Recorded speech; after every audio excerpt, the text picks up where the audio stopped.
Hello, ladies and gentlemen. It is your host with the most, Avery LR32 here, and don't worry about this change our OTK deck list. I'm just having this in the background to have something to talk about. But I've been thinking about this series for a few days, and I do think I want to start it since YCS Atlanta is a couple weeks away, and I am going to the event as I've mentioned in the past.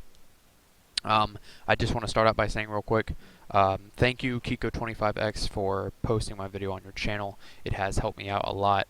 I've gone from 317 subscribers to 320 at the time of me making this video. I think like 325 now, if I'm correct, from when I last checked. But really, Kiko, thank you. I appreciate it. Even Kiko subbed to me, which was awesome. So all of you that came from his channel, thank you for taking the time to check out my channel, and hopefully you enjoy my content. I post Call of Duty content, Battlefield content, gaming content in general, all that fun stuff. Obviously, I thought I mentioned that in the video I posted on Kiko's channel. But anyway, getting into the series, I want to start. I want to start a series called Road to YCS Atlanta. I think one YouTuber did this series for YCS Atlanta a few years back when there was a YCS in Atlanta.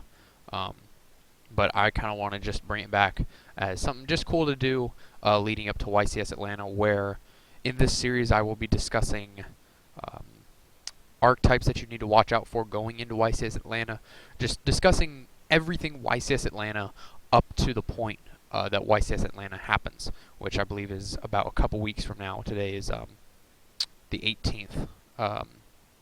Well, I really can't remember. January 18th. Sorry, I was having a mind block there. But yeah, January 18th, and then just leading up to the YCS, we'll be discussing everything of the YCS, what to expect, archetypes, all that fun stuff.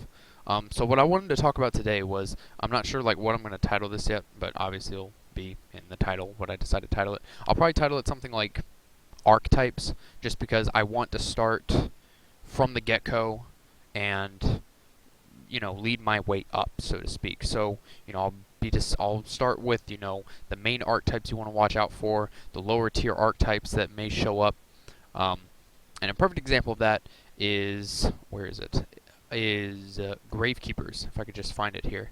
This is just a random GK build that I've been working on. I don't know why that. Oh, OCG. Okay, I didn't even know that was even there, but okay. That's right, because it's technically not legal yet, but okay, that's pretty cool that they have that there now. Gravekeepers. Gravekeepers, a lot of people have been saying, even with the new support, are still going to be about a tier 2 deck. Yes, they probably will be, depending on how people, design the deck, whether they want to run Royal Tribute or not, or, what have you.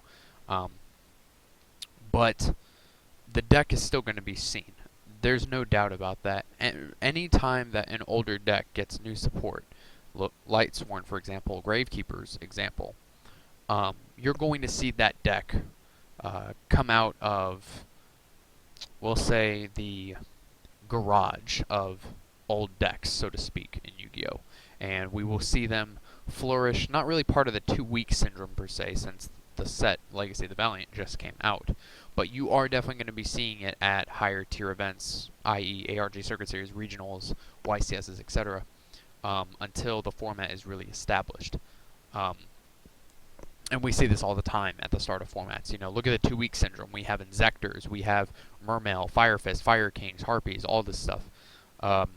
So definitely you want to watch out for Gravekeepers, because the ability that they have, a monster terraforming, that's a 1600 beater, and when Necro Valley becomes 2100 is really good.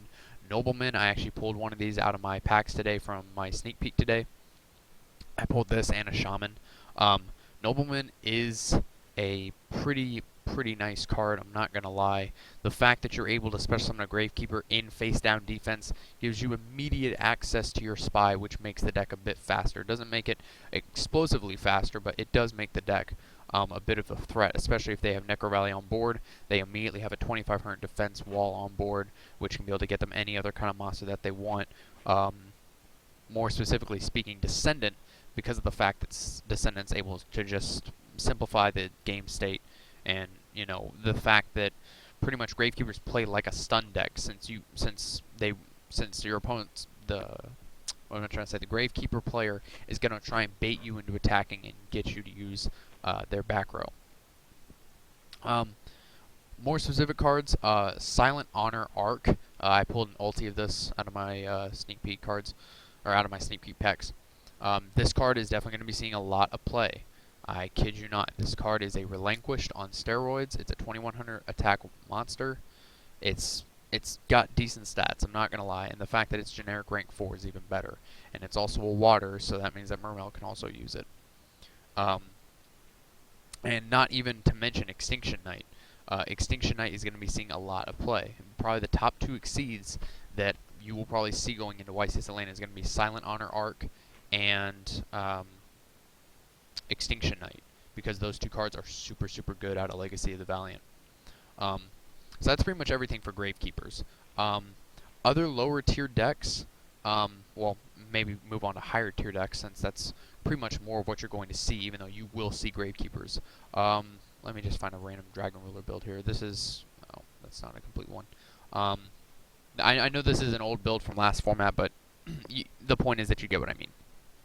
Dragon Rulers. Dragon Rulers are, yeah, just, it's Dragon Rulers, you guys. You're going to see the deck. People are going to try and make that deck good. You know, they still have their explosive plays. You know, it does lose to Gozen Match pretty hard, which is a good thing. You know, I'm glad that they didn't leave all the dragons at 2, or else, you know, we still would have had a crazy dragon format. But you just need to rely on your side deck for that matchup, and you need to keep the game state simplified when you're playing against this deck. You want to make sure that you keep their resources low, keep, you know, if they try and make a big board, you know, try and stop them from OTKing you that turn, and then just proceed to punish them for overextending and take advantage of them wasting all their resources. They pretty much work now like Heretics do. Like, once they get all their combos, they just piss away their hand, maybe with 1 or 2 cards in the back row if they're lucky, and just proceed to OTK you. And then if you're able to stop them, all you have to do is just kind of slow them down to your level and just proceed to punish them for overextending. What else do we have here? Yes, the infamous Girgia. Girgia is going to be seen a lot, especially because of the fact that Sam Pedigo won with this deck in YCS Turin. The deck operates very similar to Dragon Rulers, in my opinion, because of the fact that it takes a couple turns to set up, and then it just explodes once it has all of its combo pieces. It has stuff like Divine Dragon Knight Felgren, which is still a card, you guys. The fact that they have this one card out to just stop everything from protecting that monster is just crazy. You know, Felgren is a very good card still, especially in this format when the format's going to be slower. Keep in mind that if you are using a lower meta deck, or a lower tier deck, like say Chamberlain or whatever, or, you know, what have you, and you're using something like say Magic Cylinder, Dimension Wall, take Dimension Wall all day. Dimension Wall gets over Felgren, your opponent will still take the damage. Just like with Star Eater. Star Eater and Felgren both stop Swift Scarecrow, but they don't stop Battle Fader. So that's always nice to know. Under the radar decks, obviously, are going to be stuff like Frogs, Fish OTK, stuff like that.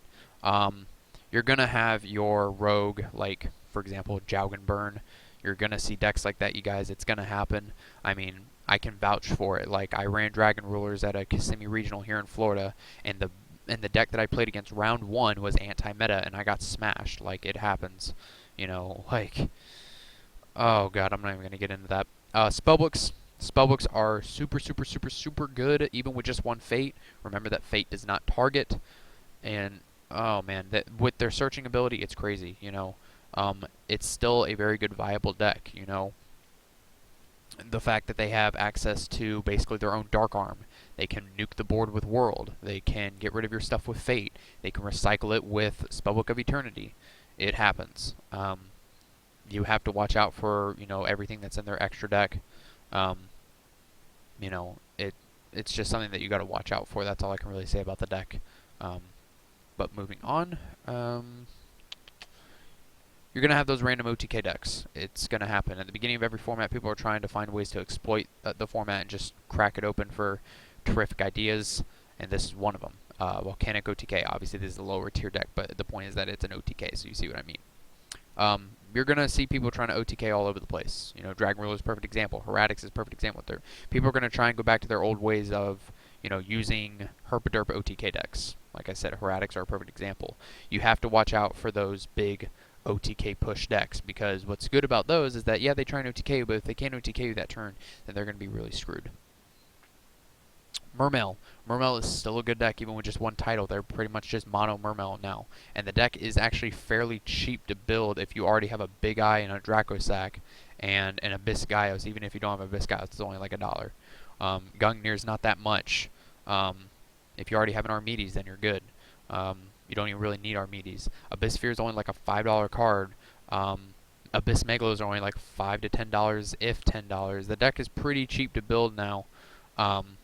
You know, all things considered. You know, Lins are 6, Bistices are like what, 5 to 10. I know these prices aren't accurate because it's TCG player, but you know, you see what I mean.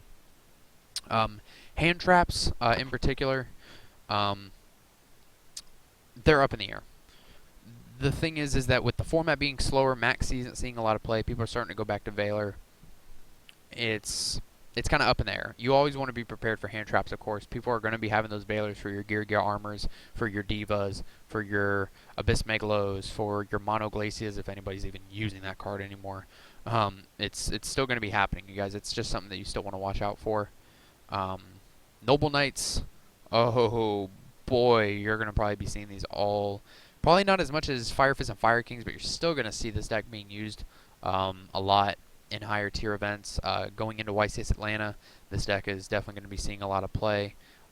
It's still a really good, viable deck. They just got a new Noble Knight card. It's not that good. People are going to try and run it, though, just because, you know, right now it's all hype. So you want to watch out for that. Harpies, it's crazy. You know, like, there's so many decks you have to watch out for, and I realize that. But Harpies, you know, they can OTK you. They can go into Dracosac, Big Eye. They can do all this crazy stuff. They have really, really, really good plays. Hysteric Sign is super good. Harpy's Hunting Ground, the ability for them to just normal summon or even special summon Harpy Lady or Harpy Lady Sisters, just boom, okay, Hunting Ground, effect, pop your back row. They can just eliminate problem card after problem card after problem card simply with just their field spell. You have to watch out for those big plays that this deck has. It's one of those it really isn't one of those under the radar decks. I'd say it's kind of in the 1.5 range in my opinion, but it can sneak up on you and it will OTK you and it will hurt you pretty bad. You know, that's why a lot of people were stocking up on them last format, the format before, because this deck was eventually going to be good, especially with Harpy Lady's Phoenix formation. So anyways, that's all the time I have for this this episode of the Road to YCS Atlanta. You guys, hopefully you guys enjoyed. I just wanted to, like I said, I want to start from, you know, the gecko, like I said, so to speak, and kind of just work my way up to more intricate things, so to speak. You know, this helps anyone for their very first time going into a YCS, like if they've never been to one before. And the way that the format is right now, with it being so cluttered with a bunch of different decks, Fire Kings, Harpies, Mermail, you name it, you really have to pick your side deck cards wisely and pick what you're going to run wisely. You know, there's many different ways that you can be able to go into this YCS mindset-wise. I'm going to be talking about that in the next episode. But hopefully you guys did enjoy this episode of the Road to YCS Atlanta, the Archetypes. Let me know if you guys want to see more episodes of this series, and let me know what you guys think of this series. And as always, rate, comment, most importantly, subscribe. Thank you guys again who came from Kiko's channel, and I will see you in my next video.